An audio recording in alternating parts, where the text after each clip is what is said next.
Zafer Bayramı 30 Ağustos 1922'de Dumlupınar'da Mustafa Kemal'in başkumandanlığında zaferle sonuçlanan büyük taarruzu anmak için Türkiye ve Kuzey Kıbrıs Türk Cumhuriyeti'nde her yıl 30 Ağustos günü kutlanan resmi ve ulusal bir bayramdır. Atatürk'ün başkumandanlığında yapıldığı için Başkomutanlık Meydan Muharebesi adıyla da bilinen büyük taarruzun başarıyla sonuçlanmasından sonra Yunan orduları İzmir'e kadar takip edilmiş, 9 Eylül 1922'de İzmir'in kurtarılmasıyla Türk toprakları Yunan işgalinden kurtulmuştur. İşgal birliklerinin ülke sınırlarını terk etmesi daha sonra gerçekleşse de 30 Ağustos sembolik olarak ülke topraklarının geri alındığı günü temsil eder. İlk kez 1924 yılında Afyon'da Başkumandan Zaferi adıyla kutlanan 30 Ağustos günü, Türkiye'de 1926'dan itibaren Zafer Bayramı olarak kutlanmaktadır. 1922 yazında durum. Sakarya Meydan Muharebesi sonucunda Yunan tarafı Şubat ve Mart 1922'de Londra'ya uzun bir ziyarette bulunarak ülkesine yapılan askeri yardımın artırılmasını istedi. Ancak bu istek Lloyd George hükümetince reddedildi. Gounaris bunun üzerine Yunan ordusunu Anadolu'dan çekme tehdidinde bulundu ise de bunu kendi hükümetine kabul ettiremeyerek istifaya zorlandı. Sakarya'da kazanılan savaşın en önemli sonucu 20 Ekim 1921'de Ankara hükümeti ile Fransa arasında imzalanan anlaşma oldu.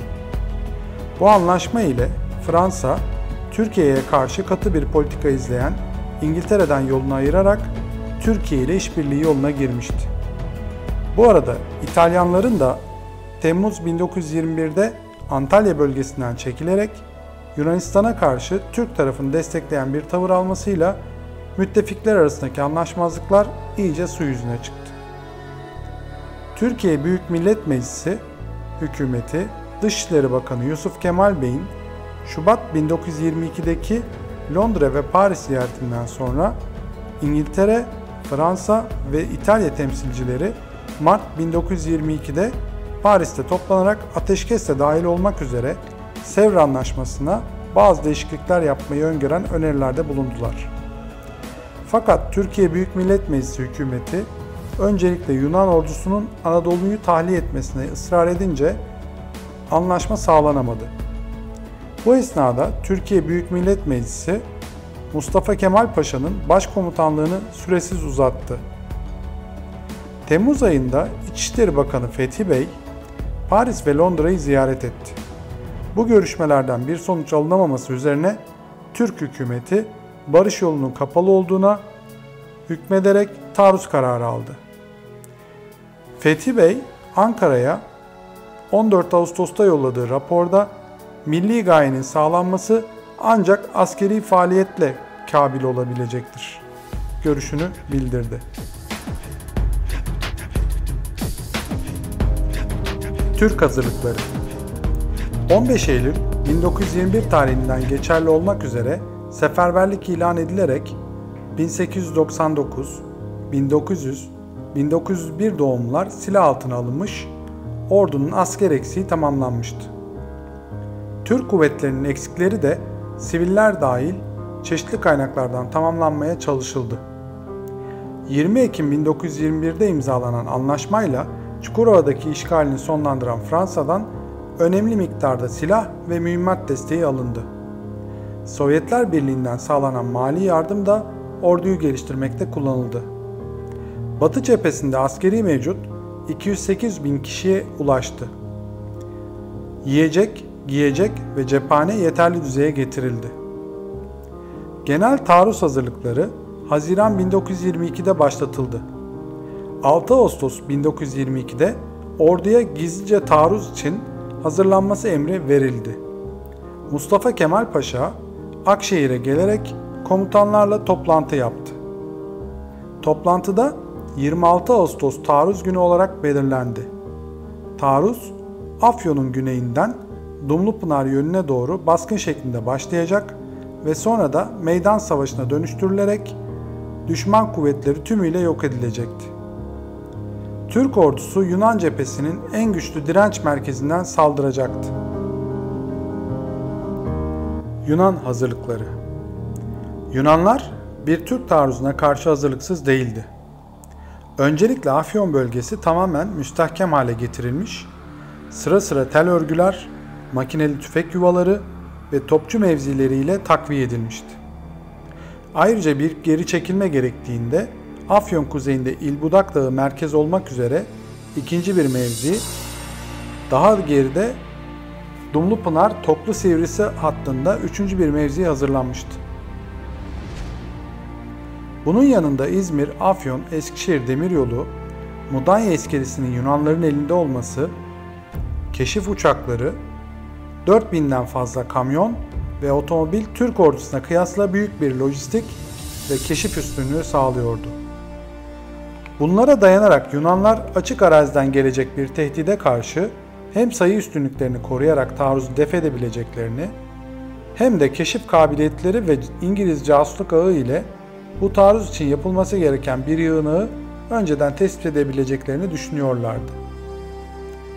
Ayrıca güneyden gelebilecek bir tehdit karşısında ise Afyon, Çay doğrultusunda bir karşı taarruz ile Türk ordusunu ikmal üslerinden ayırıp imha etmeyi planlamaktaydılar. Mustafa Kemal Paşa, ordunun taarruz hazırlıklarını büyük bir gizlilik içinde sürdürmüştür. Taarruzu gizlemek için Temmuz ayı sonunda ordu birlikleri arasında bir futbol turnuvası düzenleyerek komutanlarla topluca görüşme imkanı sağlamıştır. Büyük taarruz öncesinde Yunan cephe ordusu 3 kolordu düzeninde Eskişehir'in kuzeyinden Afyon güneyine kadar yayılmış, en kuzeyde İnegöl'de 11. Piyade Tümeni, Uşak'ta ise 2. Piyade Tümeni ve bazı bağımsız alaylarla yanlarını kapatmaktaydı.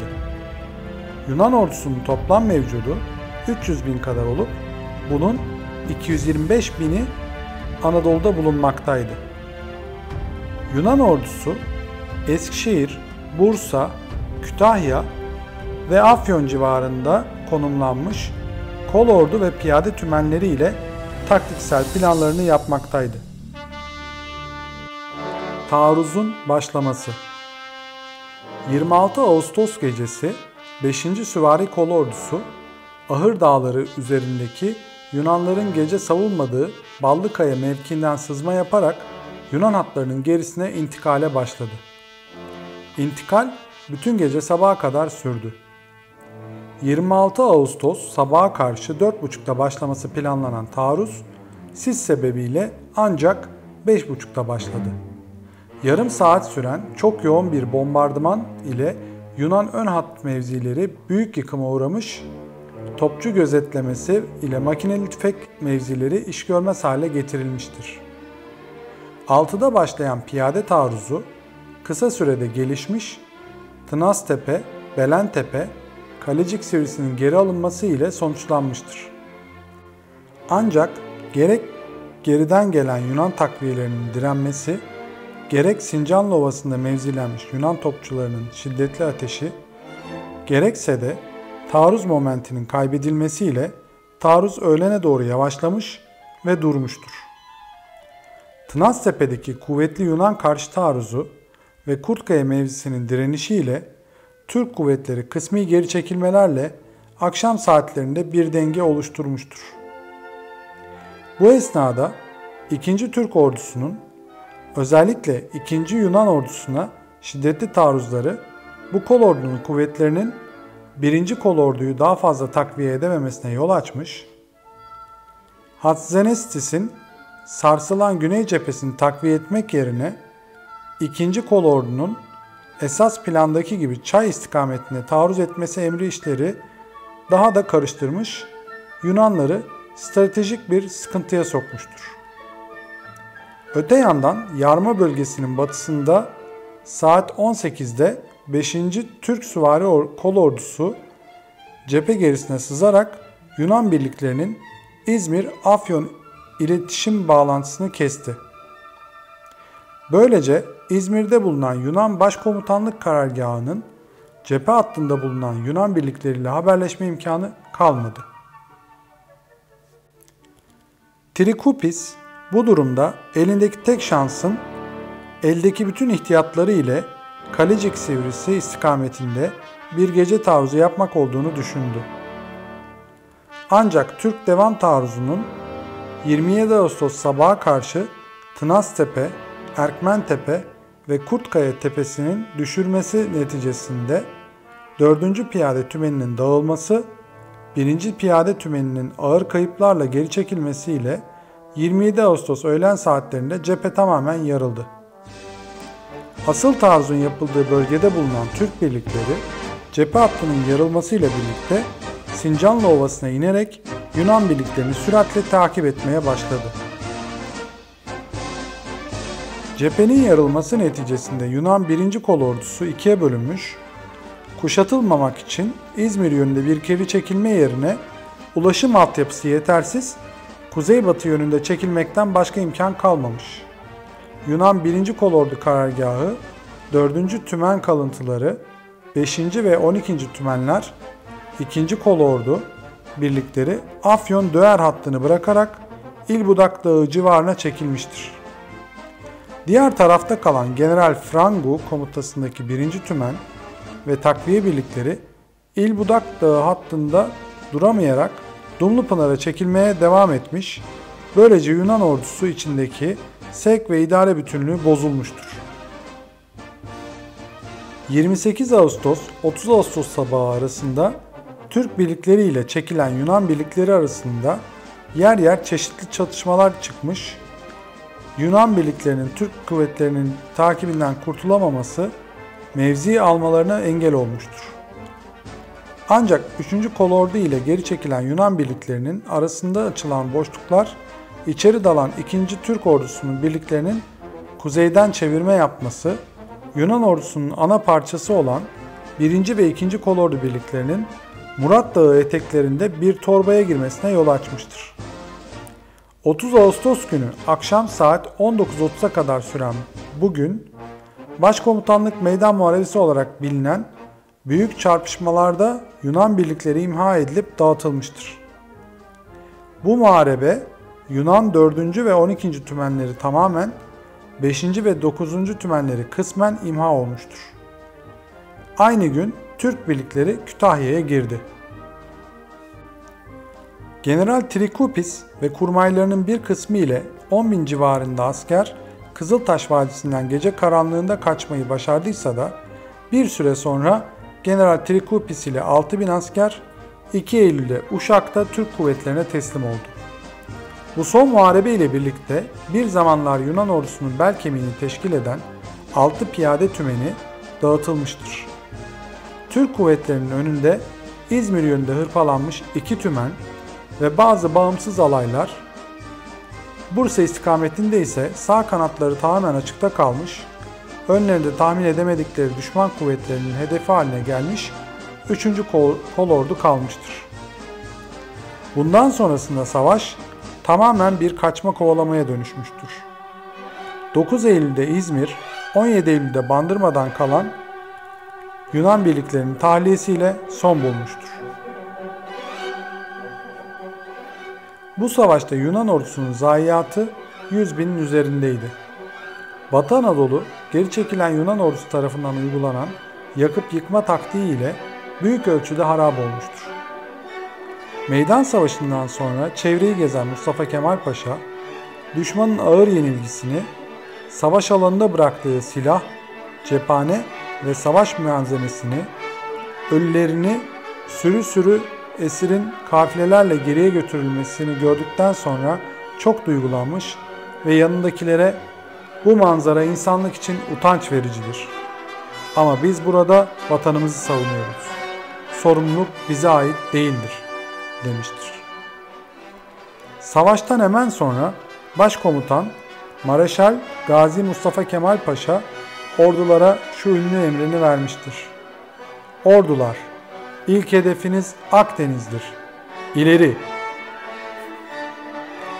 Bu emir doğrultusunda 3 koldan İzmir'e ilerleyen ordu 1 Eylül'de Uşak'ı, 2 Eylül'de Eskişehir'i, 6 Eylül'de Balıkesir ve Bilecik'i, 7 Eylül'de Aydın'ı, 8 Eylül'de Manisa'yı geri aldı ve 9 Eylül'de İzmir'e girdi. Sonuçları: Büyük Taarruz, yaklaşık 200 yıldan beri Türk ordusunun zaferiyle sonuçlanan ilk taarruz savaşıdır. Çanakkale ve Sakarya'da Türk zaferi hücum eden düşmanı durdurmakla sınırlı kalmıştır. Oysa Başkumandan Meydan Muharebesi'nde düşman ordusu topyekün yok edilmiş, yaklaşık 150.000 km² alan 14 gün gibi kısa bir sürede ele geçirilmiştir. Zafer, Yunan işgaline son vererek Kurtuluş Savaşı'nın kesin bir askeri sonuca ulaşmasını sağlamıştır. Böylece Türk tarafı Lozan'da önemli bir diplomatik avantajla katılmış, askeri durumun barış görüşmelerinde aleyhte pazarlık kozu olarak kullanılmasını önlemiştir. Taarruz olmasaydı Yunan ordusu belki İzmir'e çekilecek, barış konferansında Yunanların İzmir ve Ayvalık'taki durumunu pazarlık konusu olacak, bu yerler sonuçta bir olasılıkla kurtarılsa bile karşılığında birçok taviz verilecekti. Mustafa Kemal Paşa'nın Anadolu Hareketi üzerindeki önderliği bu zaferle pekişmiş, böylece zaferden sonra kurulacak olan siyasi düzenin temelleri atılmıştır. Kutlamalar. 30 Ağustos günü Türkiye'de resmi tatildir. Zafer Bayramı'nda başkent Ankara'da ve Ankara dışında gerçekleştirilen kutlama ve törenler, ulusal ve resmi bayramlar ile mahalli kurtuluş günleri, Atatürk günleri ve tarihi günlerde yapılacak tören ve kutlamalar yönetmeliği ile düzenlenmiştir. 2012 yılında yenilenen bu yönetmeliğe göre Zafer Bayramı törenleri Dışişleri Bakanlığı Protokol Genel Müdürlüğü'nce, Genelkurmay Başkanlığı'nca koordine edilerek yürütülür. Törenler 30 Ağustos günü saat 7'de başlar ve saat 24'te son bulur. Saat 12'de başkentte 21 pare top atışı yapılır. Cumhurbaşkanı Anıtkabir'i ziyaret ederek çelenk koyar. Cumhurbaşkanlığında tebrikleri kabul edilir. Törene katılanların ve halkın bayramı kutlanır. Zafer Bayramı resepsiyonu Cumhurbaşkanı tarafından verilir. Başkent dışında Atatürk Anıt veya büstüne Mülki İdare Amiri, Garnizon Komutanı ve Belediye Başkanı tarafından çelenk konulur. Mülki İdare Amiri makamında Garnizon Komutanı ve Belediye Başkanı ile birlikte tebrikleri kabul eder. Törene katılanların, halkın bayramı kutlanır. İstiklal Marşı ile birlikte bayrak göndere çekilir. Tören geçişi Mülki İdare Amiri, Garnizon Komutanı ve Belediye Başkanı tarafından şeref tribününden selamlanır. Zafer Bayramı resepsiyonu vali tarafından verilir.